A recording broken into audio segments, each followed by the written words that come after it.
This is Polyamory Weekly, tales from the front of responsible non-monogamy from a pansexual, kink-friendly point of view. A warning for our under-18 listeners. This is an adult-oriented podcast about really lascivious things, like communication and honesty in relationships.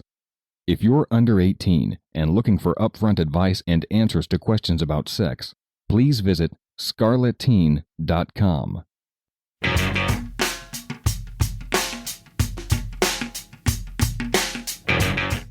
This is Polyamory Weekly, episode 500. Coming up on today's show, Dan Savage and polyamory. That's coming up on today's show.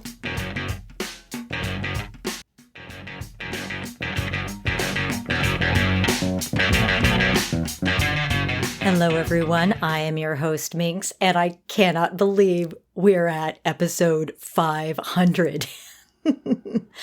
Who would have thought when I started podcasting in the spring of 2005 that here I would be nearly, oh my gosh, it's almost 12 years later. Oh my goodness, that I would still be behind the microphone. And the reason for that is you. If I were just talking about myself, this show would have ended after about 6 months. I would share the mistakes I'd made, and that would be that. But this show is really driven by you folks, the listeners. So thanks to everyone who has written in to polyweekly@gmail.com. Yes, I am answering messages just a bit slowly, or calling in to our listener comment line at 802-505-POLY, or leaving your comments on our Facebook page at facebook.com/polyweekly, or tweeting us at polyweekly. I always love hearing from you folks, and I am excited for the next 500 episodes. I'm going to retire in Tahiti, and I'm just going to have my microphone and my Mac and still talking about polyamory. Start up a poly group there. Who knows? Well, I have an incredibly special treat for you folks today. I have asked a nationally known sex educator and sex-positive activist. You may know him from the Savage Love column, which has been going for almost 25 years and is syndicated all around the U.S., if not outside the U.S. Or you may know him from the It Gets Better project. But without further ado, I'm going to jump right into our exciting interview with Dan Savage.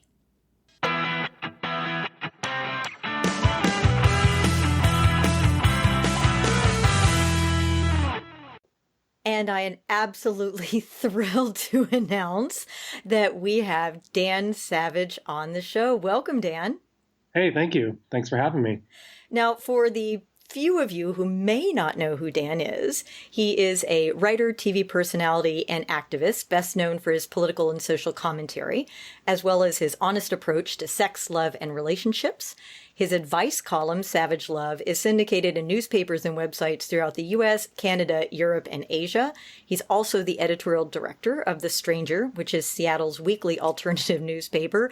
And just in case that didn't make you feel like a slacker, he's also the author of several books, including Savage Love, The Kid, What Happened When My Boyfriend and I Decided to Get Pregnant. You may also have heard him on NPR on This American Life or on Fresh Air with Terry Gross.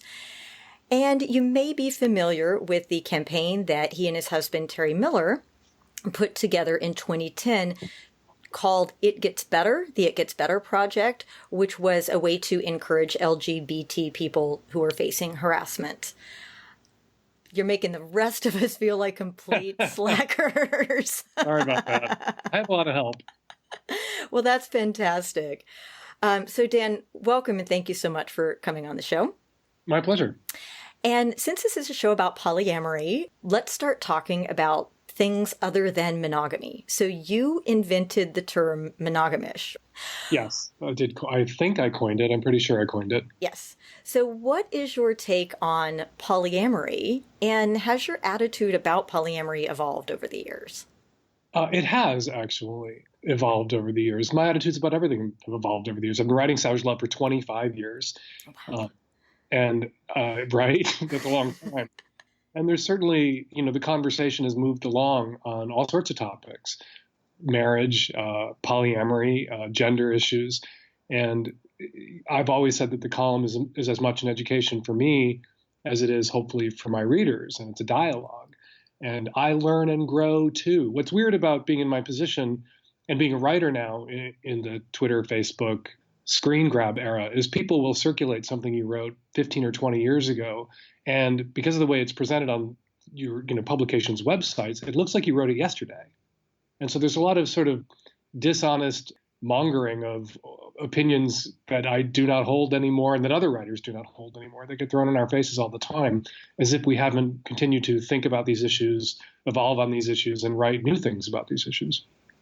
Yeah, it is unfortunate in the days of fake news and what is it called now? The post-truth world. Yeah. Yeah. Yeah, and it's extremely frustrating to be on the receiving end of it. I used to make this joke, and I made it, affectionately with my poly friends, that, I'd been to a couple of polyamorous weddings, but never a poly third anniversary party. And, that rankled people, and I would occasionally get invitations to poly fourth anniversary parties. And, people would get upset about that joke, would ignore the fact that I have written extensively that I don't think a relationship has to last until one or the other or both people in it are dead for it to have been a success or valid. So there's kind of nothing about didn't make it to the third anniversary. In my opinion, that means a relationship was valid or not worth pursuing or didn't benefit everyone in it. But yeah, that joke still circulates as if I said it this morning to all three of my boyfriends. So what is your take on polyamory these days? I'm all for it.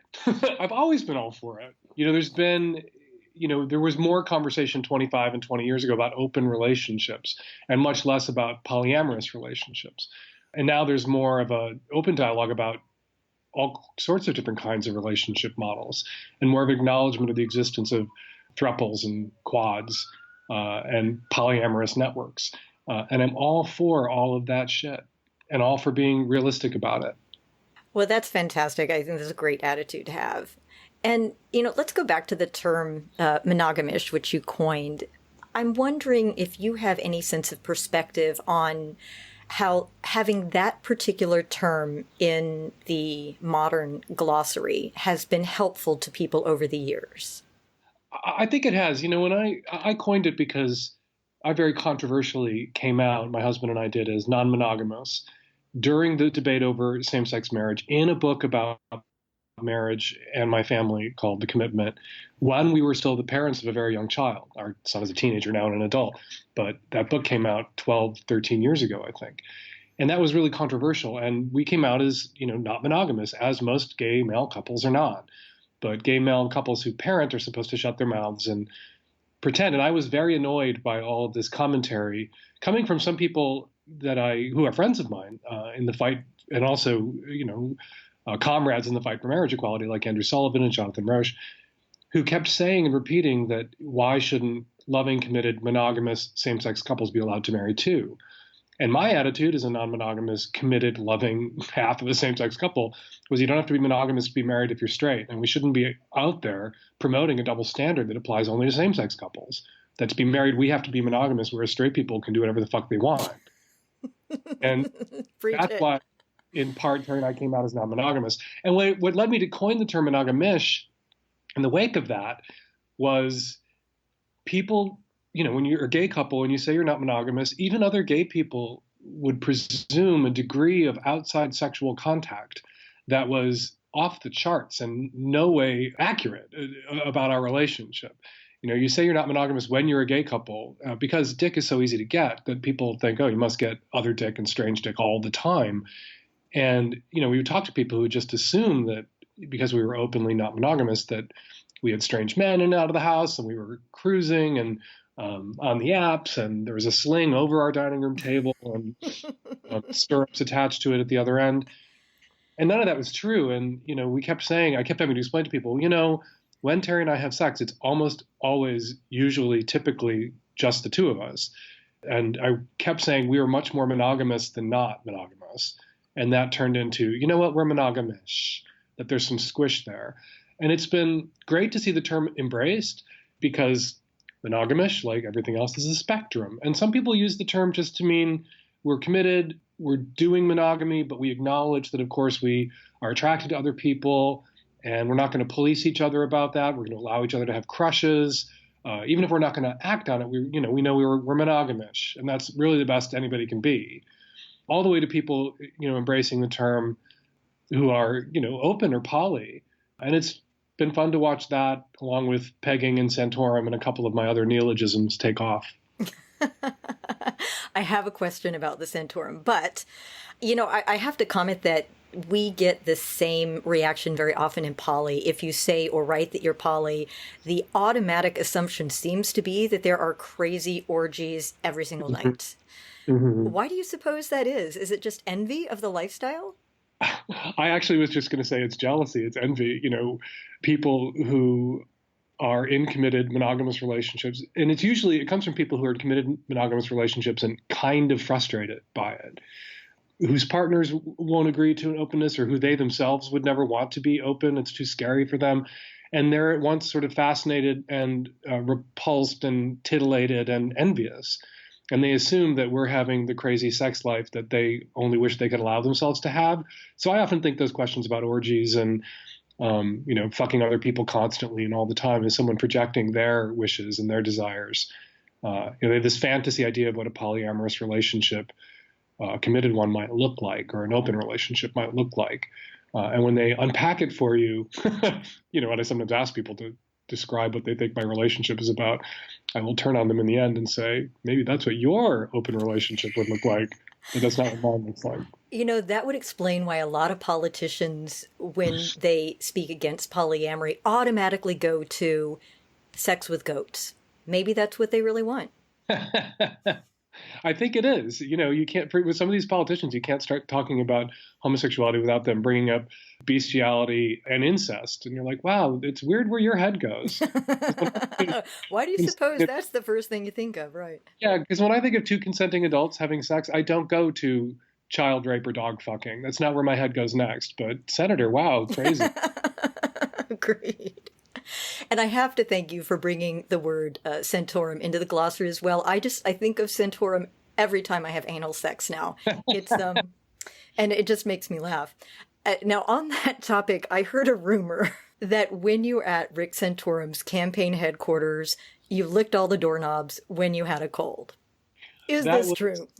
That was a stunt piece I wrote for Salon and the Stranger during the 2000 presidential election campaign. So it was 16 plus years ago, because it would have been, early on. It was the Republican Iowa caucuses, which were in 1999 in winter. And I actually went and campaigned for Gary Bauer, and it was Gary Bauer's doorknobs and staplers and keyboards that I licked. It was a different time. Gary Bauer was running around the country calling gay people terrorists, and particularly gay people wish to marry terrorists. And so I jokingly, insinuated myself into his campaign as a volunteer, and a good one. I did the volunteer work they asked me to do. And in the shitstorm that followed after I published my piece, they all had to acknowledge that I was actually a really good volunteer. Yeah. And so, I was just joking, like saying, okay, you're going to call me a terrorist. I'm going to go be a biological terrorist in your offices with the flu and get my gay cooties all over everything. And it's not, I hope it wouldn't be the kind of hyperbole Bauer would engage in today, now that we have real terrorism to worry about. But it's not the kind of piece I think I would write today in the wake of 9/11 and the last decade and a half of war.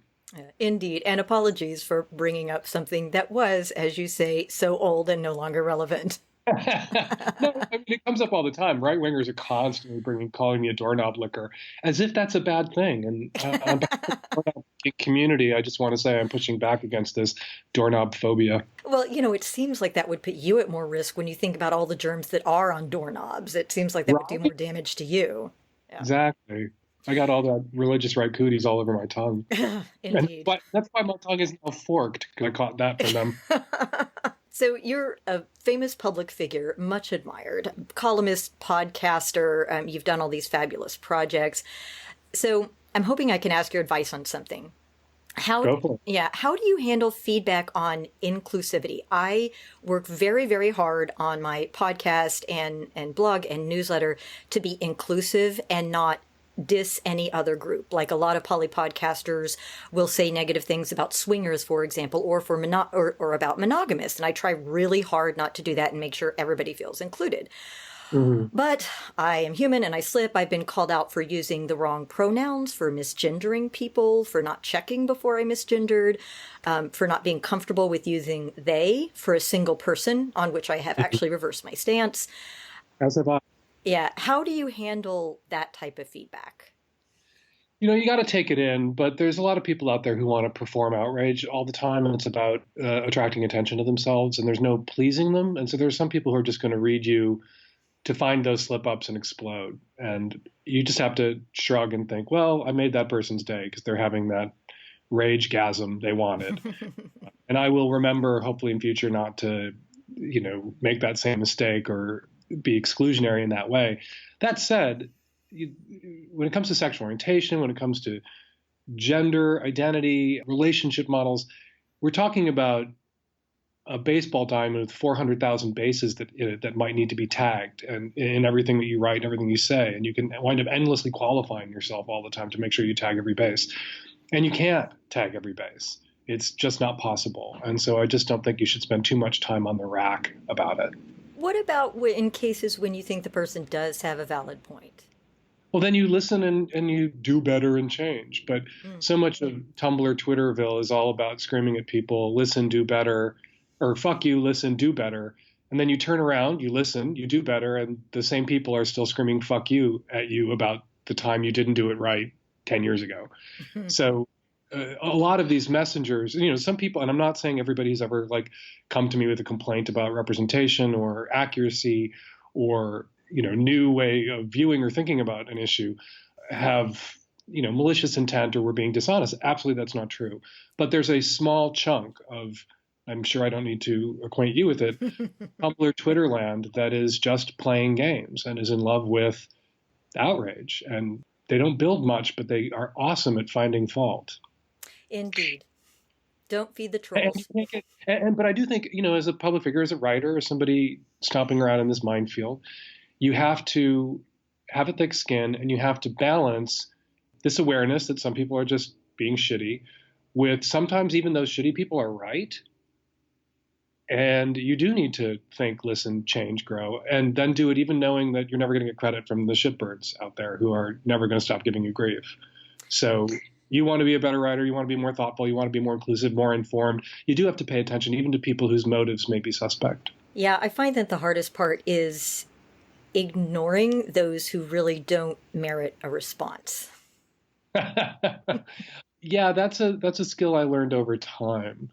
The ones who don't merit a response that you're sometimes tempted to respond to, they would like nothing better than to get that response. That said, sometimes it's very satisfying to say boodly doodly do to someone and then block them. And I sometimes do that myself. So. Well, thank you for that little bit of advice. Now, you've done an awful lot in the last 25 years. What are you most proud of? Oh, my God. I'm proud of my newspaper. I'm proud of the longevity of my columns. Not a lot of columns that last as long as mine have. And I think mine has lasted this long because it's not about me. It's about readers, and it's constantly in the moment and of the moment because it's not me. It's you guys and people's problems, and half the column isn't written by me at all. I'm proud of my husband and the fact that we're still together all these years later, which is not to say that if we'd broken up after 10 years that our relationship would have failed. We would have had a 10-year successful relationship, but we have now a 22-year successful relationship, and hopefully that'll keep chugging along. And thank you for saying that. I do think it's important to recognize that longevity is not the only measure of success. There are plenty of monogamous people have been married for 50 years and they're absolutely miserable. So that's not really, a good indicator of success. Right. And it's a weird, in my role as a sex advice column, it's a question I get all the time. People will describe the relationship that they're in or someone they're thinking about dating, and they'll think, do you think this has a chance? And my response is always, what do you mean by that? Does that mean together 50, 60 years and one of you drops dead and you made it to the successful relationship finish line because somebody's dead? Or do you mean like a chance for you guys to come together for however long you're together? And if you're decent and kind and loving to each other, even in conflict, even if you end up parting ways without anybody being cremated, that, yeah, you have a chance for that. But you have to be decent and loving, whether the relationship lasts for the rest of your life or not. Then you definitely have a chance. So it sounds like you get emails very much like the ones that I get that make you absolutely shake your head at the horrible, terrible, completely untenable situation that people are describing to you. How do you approach those where you just look at it and say, there's just no way, it's so awful? Well, that's why I coined DTMFA There you as go. an abbreviation. It was, Which is dump the motherfucker already for those who may not be aware. yeah, you get so much mail in my position where somebody says, "Oh, I love my partner, I love my boyfriend so much, and we're so great, we get along so great. He set my cat on fire, he punched my mom in the face, he won't go down on me, he tells me I'm disgusting, he knocks food out of my hands when we're having dinner because he says I'm too fat. What should I do to so we can get past all of this?" It's like, Jesus fucking Christ, dump the motherfucker already. That's what you should do. And it's a trap you can fall into writing a sex and relationship advice column. You could literally fill it with those questions every week or every day. Just dump the motherfucker already, dump the motherfucker already, dump the motherfucker already. Because you get so many of those questions where people just need that last push or permission to end the relationship. Because some people have it in their heads that unless every aspect of a relationship is terrible, that maybe you should stick around and work on it forever, when there are some things where, everything else might be great, but this thing is important and untenable and unsolvable, and you just need to fucking go. And people need to hear that. Yeah, and it's very powerful to hear that from someone that they respect. Or from me. Is there anything you wish you hadn't said? Oh my God, so much. Are you kidding? Oh, yeah, well, I don't think we have time enough. Of course, anybody who writes and speaks publicly for a living will occasionally speak themselves or write themselves into a ditch. It's part of writing and being a public figure and writing to be read. Writing, you're going to do that, and I have certainly done that many, many times over the years. And then you apologize, and you keep thinking and you keep writing. What's frustrating now is people throw the thing in your face that you kept thinking and kept writing about and maybe apologized for and elaborated on and contextualized as if you hadn't done the rest of that after it. They just keep throwing that paragraph in your face like you wrote it this morning. Yeah, a lot of people, I think when they discover someone that they trust, like you, they may start at the beginning and read the archives from the beginning, not real, and then they'll write you a message saying, "Oh my God, I can't believe you said this." Well, it was 20 years ago. Now you say something different. Right. Indeed. And now maybe a lot of us say something different. Maybe what I said then was common and said by practically everyone. And the language and the culture shifted and changed, and as did I. I don't want to bog down on this too much, but it comes up a lot. For poly people, I constantly hear about that. Never been to a polyamorous third anniversary party. So, poly people do it to me too. Maybe that's why it's on my mind. What are you doing in the face of what I call the Holocaust? I can't even say the man's name. The Orange Cheeto is how I tend to refer to him. I still am in complete denial that this person is theoretically going to be in charge of the country. What do you think that people who care about sex-positive activism need to do in the face of the Cheeto presidency? I call him Orange Julius Caesar. We got to keep arguing. We have to defend the islands we've already seized. When I look at the map of the United States, there's no such thing as a blue state. There's only red states with big blue cities in them. Mm-hmm. And those big blue cities tend to be liberal, progressive, sexually progressive, tolerant of queers and trans people and people in with different relationship models and structures than just the monogamous one-size-fits-all opt-in or a default setting relationship model. And so we need to continue to be aggressively and courageously and confidently out and existing and living and moving through those spaces so that we don't lose them. What do we do if marriage equality is repealed? I find it unfathomable, but now it's entirely likely that something like that might happen. Yeah, fathom it. Fathom the shit out of it. All sorts of terrible things could happen. No one expected that we would see a Supreme Court gut the Voting Rights Act the way the Supreme Court did. No one would have predicted 30, 40 years ago that reproductive health care, access to abortion services, would be driven nearly as it has been now to the point of extinction, of unavailability in so much of the country. We're on the verge of losing Roe v. Wade. We could, in 10, 20, 30 years, have had then 10, 20, 30, 40 years of legally married same-sex couples and then lose marriage. Trump may appoint 4 people to the U.S. Supreme Court. It's a terrifying thought. Just in his first term, if he gets a second term, it could be even more. So anything is possible, and we're going to have to fight, fight, fight.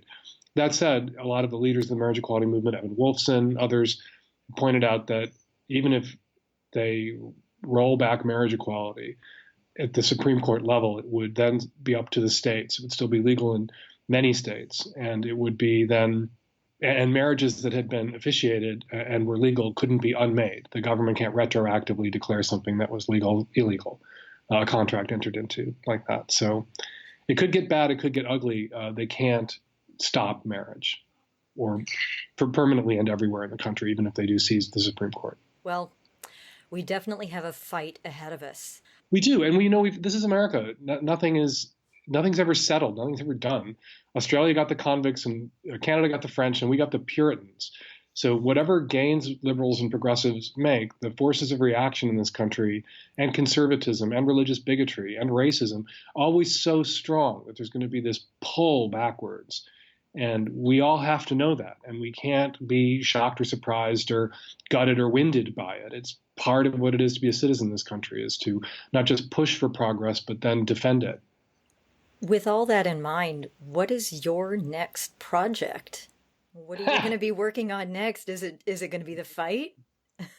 Well, I'm going to stay in the fight. And, it's weird when you write. I was an activist for many years. I founded an AIDS organization here in Seattle, or co-founded it.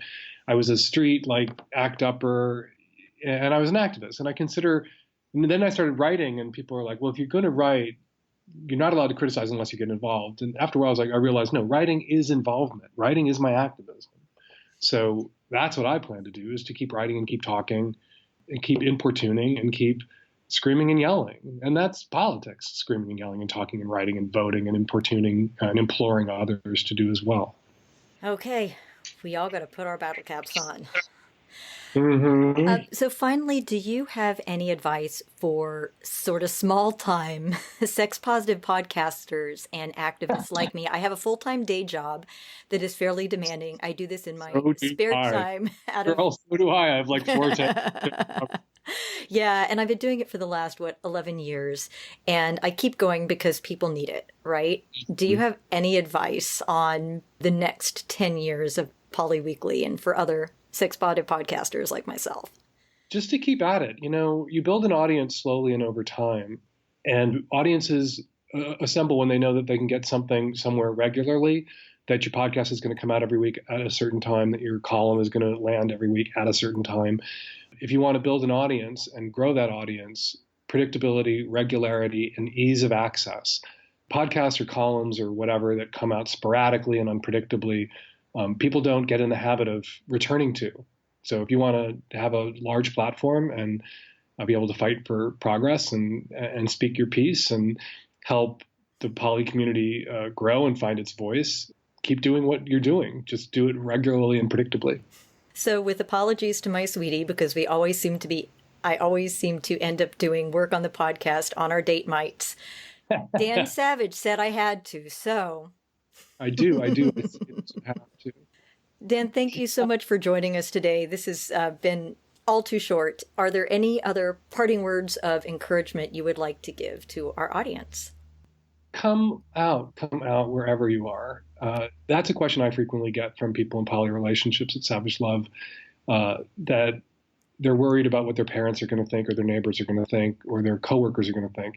And of course, people have to come out from wisely and well, and when they're not completely vulnerable. If you're economically dependent on your parents, maybe not now is not the time to tell them you're gay and 15, right? If losing your job would really harm your family and set you back, maybe it's not the time to tell your boss you're in a poly relationship and you want to bring both your partners to the Christmas party, if you think you might get fired for that. But when you're in a position where you can be out, even sometimes taking that leap of faith and taking a risk, you should be out, because that's what changes people.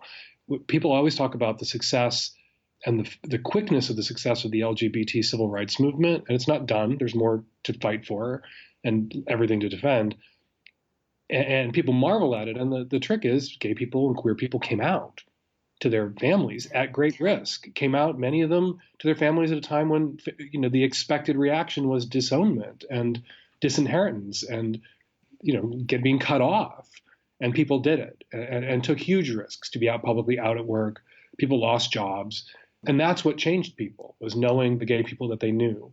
And when it comes to polyamory or open relationships, so many people know people who are polyamorous or in open relationships, but they don't know they know them, because so many people who are poly or open aren't out about it because they fear, and rightly so, they fear risk. They fear losing their kids to an ex-spouse. They fear losing their job. They fear losing contact with their family of origin. And those are legitimate fears. But if they paralyze you forever and you never risk coming out, then it won't get better. It won't get safer for you to be out anywhere. Dan, is there anything that I haven't asked you that you wish that I had? I wish you'd asked me if I was poly. Really? Are you poly? I don't know. Maybe. You tell me. Sometimes when I address questions from people who are poly in my column, I'll get yelled at by people saying I shouldn't talk about poly because I'm not poly myself. But I give advice to lesbians about cunnilingus, and I'm not lesbian or cunnilingable myself. If somebody asks me the question, I am entitled to answer it. They're asking me for my advice. That's the racket I'm in, right? And I often bring in, poly experts like Diana Adams, who's terrific. Yes, we love her. So I bring in other voices. But, Terry and I have said since we came out as open that we don't have like cast of thousands through the house or through our lives. We have one very special guest star who tends to stick around, who functions kind of as a boyfriend. And so does that make me poly, that we have this ongoing, sustained, intimate, connected relationship with this one other person? We both do. I guess technically we're poly. So people who tell me I shouldn't write about poly can all go fucking themselves now? Everybody go fuck. It'll be fun. Well, one of the things we talk about a lot on the show is that each person gets to self-define as they see fit. Nobody else gets to tell you whether you're poly or not. You decide whether you're poly or not. So you folks out there, you don't get to decide whether Dan Savage is poly or not. But Dan Savage and Terry Hecker have a very special guest star. Yes. That's what we called him, which is, 6 syllables as opposed to 2 in boyfriend. But he's our very special guest star. VS, GS, we call him. Fantastic. And by the way, for those who've been writing in asking, what do you call your sweetie? We're always looking for good labels. There's another one, very special guest star. Look at all that you get when you listen to Poly Weekly. Exactly. Because what we need in the sex and gender and relationship and orientation space is more jargon. Right we need on. more taxonomies of everything because we don't have enough, or whether they're doing it right. I'm sure that's good. Like some people are going, you're doing it wrong if you're calling this person your very special guest star. Like, all right. But he likes to be called that. All sorts of other things too.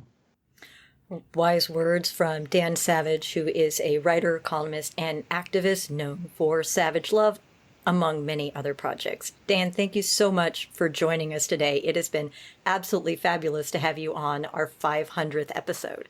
Oh, my pleasure. And thank you. It's an honor. And congratulations on your 500th episode. That's huge. Thank you.